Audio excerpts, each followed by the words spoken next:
everyone. Okay. Good evening. Again, we said in the last video, we were telling you about the African tradition, religion, the way the people worship, the way they are close to God, rather. What got them to be a part of this religion. And we said in that religion, it's not a Christian religion, it's completely different. But there are some things that we have in common, like the names of God. And then again, we say, although we have the same names of God as God, as the Supreme Being introduced Himself to them or revealed Himself to them, we should be very careful, or we should be candid enough to explain to them the meaning that we have attached to this God, because all of us refer to Him with the same name. Okay, so now we're going to go deeper. And the next one is that how do these people see God and how do they worship Him? In the first place, the African traditionalists do not have a specific place of worship like an edifice built. They worship God when they feel that this God is present at this place. Therefore, you see them to go by other trees or at the junction or near the river, or some will go to the banana tree, which are the totem banana tree, which has been selected, and some of them will go there to worship this God or this supreme being. The reason for them going to that place is not that they are going to worship these trees or these items that are there, but they go there to worship the supreme being because they know that these things there, especially when they are made in this kind of a way that is somehow not understandable by anyone.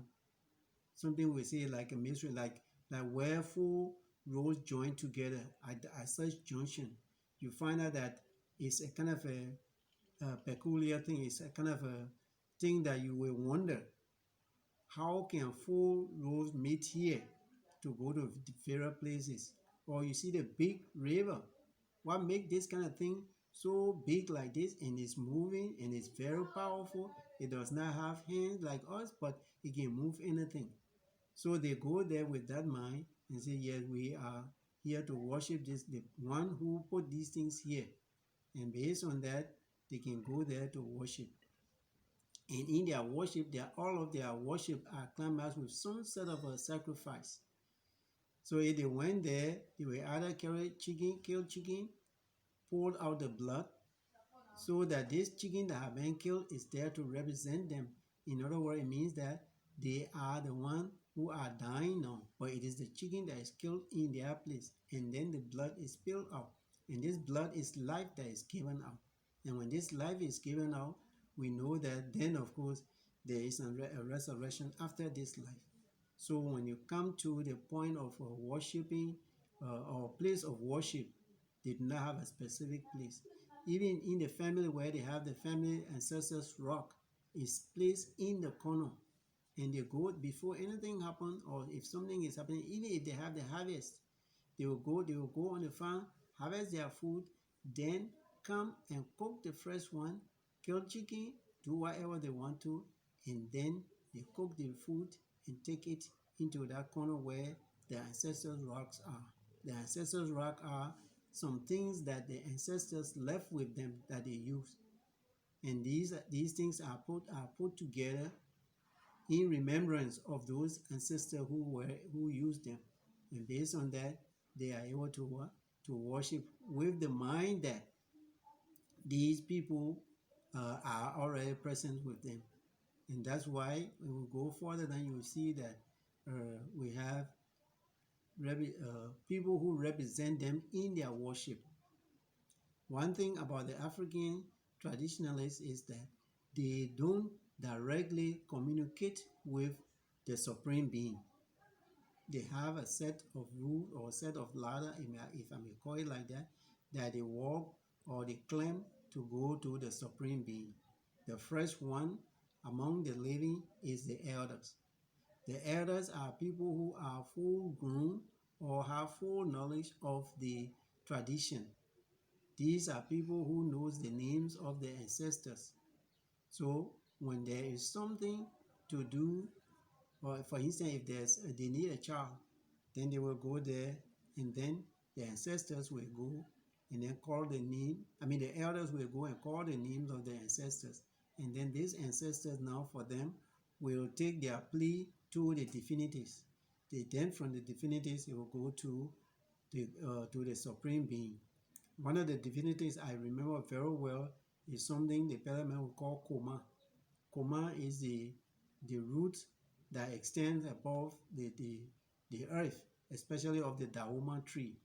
So they will go, if it is rain, if they want rain, the elders will go to that Dahoma tree, call the name of their ancestors, then hit the trees, uh, the, the, the root that is extended above the earth, and they will hit it, and then the rain that will that will be the sign to call the rain god to come back, or the rain divinity to come, and then that appeal is made to the supreme being. So when then the supreme being agree now, then the divinity will be sent and rain will pour down. And that's how they get to understand that, yeah, this God can respond to us. So they believe in that. And so it's just hard for you to say, well, don't believe it, this and that. You have to find means of getting them to understand what it's like. This is one of the things that we say is the reason of this course. It's not that what they are doing, they don't know, they know what they are doing. But to tell them that, yes, to go to God, you have to go through this medium, you have to go through this way, is what you need to tell them. And they have to understand that, of course, they know that it is not the root of the Dahoma tree that is giving them the water or the rain or the sun. It is God or the supreme being that is using that root so that uh, the rain will come down, or if you are requesting for sun, the sun will come down. And that's how they worship. So that's why we say what they worship through representation. And it's not all of them that will go there. They have specific people in the family, most especially the nephew, which is the sister's son of the family. He's the one who killed all the chicken. And then how do they know that this God has accepted the chicken? They have this kola nut and it's split, and then it's put together, and after they have made all their petition, they will throw the kola nut down. And when the kola nut all turn face up, then it means that the divinity has sent a message and the supreme being has accepted it. If it did not turn that way, if one turned upward and one turned downward, they will still have to say, yes, there's some sort of a little thing that is not understood. Therefore, they will again throw the kola nut down. They will do that until both face up. And once that happens, then everyone will agree, yes, this is what we have done. And thanks be to God, He has accepted us. Then again, because the African believe in the fact that they did not want anything to happen again, so they will have to do this, and that's why they will say, well, since God, we are talking to the supreme being, we need to find out about there are a lot of things they are afraid. They are afraid that God will reprimand them, and that's why they go through the divinity, or they go through the ancestors, from the elders to the ancestor, from the ancestor to the divinity, then from the divinity to the supreme being. And once that is done, then you agree. Their fear is what? God is one that will punish them, that we talk about Sinaya. And then from there, since they do not want a reoccurrence of things, of course, this is where they have to claim all these ladders that God will be appeased, and then He will not punish them. We know that this happened because they are afraid, they do not want things to happen, so they categorize death into two groups. They have a good death, they have a bad death. When you die in a very young age, or when women die in childbearing, or when people fall from tree and die, or when tree fall on people and die, any accidental death is called a bad death, because what? This person has not reached the prime age of becoming an elder. And that's so when that happens, they also have a ritual that they perform. And this ritual for them is to what? To take away this ill luck or the bad luck that will happen, so that this thing will not reoccur. And that's what they do. And of course, the good death is the one that the person has died, had become an elder and then has died. For that, they pray for that person. They do all the ritual they do, and it is this death that is agreed that it goes across the river. And that's why you see that at that death, they will kill the chicken, and then they will perform the ritual. And from that day, if it is a woman, the third day; if it is a man, on the fourth day, then of course they will have this ritual. And the ritual is that what? To give them the assurance that this person has crossed the river or has gone to the place of truth. And this is how it happened. So those who all go to the place of truth after their death are those that die of full age, that will never die, that did not die by any form of accident. And their spirit will go and then join the ancestors. For those who die an unfortunate death, or what we call accidental death, the belief is that this person wanted to continue to live on earth but died before the actual time. Therefore, this person will not go there. And the spirit of this person is the one the people will call Gopher. He lived among the people.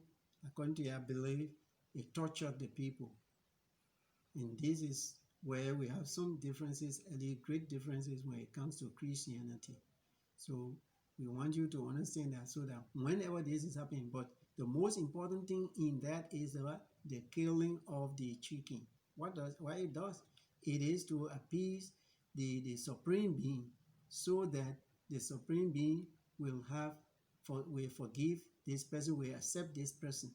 So they always carry the chicken, or something that is living must die. If it is a big person, a rich person, or an elder, a chief elder, sometimes people will kill sheep. And the first and foremost thing is sheep. Things like goat will not be killed, but it is sheep that is accepted, because they believe that sheep is a bit different when it comes to its character as compared to goat. Therefore, sheep is killed. And then some people will kill cow. Even at that, if they kill the cow, they will kill the sheep. Then they will again kill chicken after the sheep, so as to what?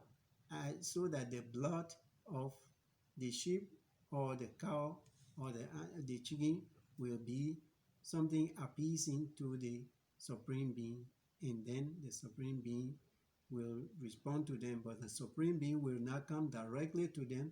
The supreme being will send a message through the divinities, then from the divinity to the elder, to the ancestor, from the ancestor to the elder, then from the elder to the people. That's how they worship the God, the supreme being. So we can look at that if we are Christian. As Christian, we can look at that and see what we be doing, what we can talk about that. So we say thank you for listening again, and we hope that you will read the note and you will follow this. And as we said, again, we'll continue to repeat this. Our primary purpose of teaching this course is for you to examine the way the African live, and then compare that to that of Christianity, to see where you and the African traditionalists can come together to use as a bridge, so that they will cross over to Christianity. Thank you for listening, and we hope to come back again. Okay, great.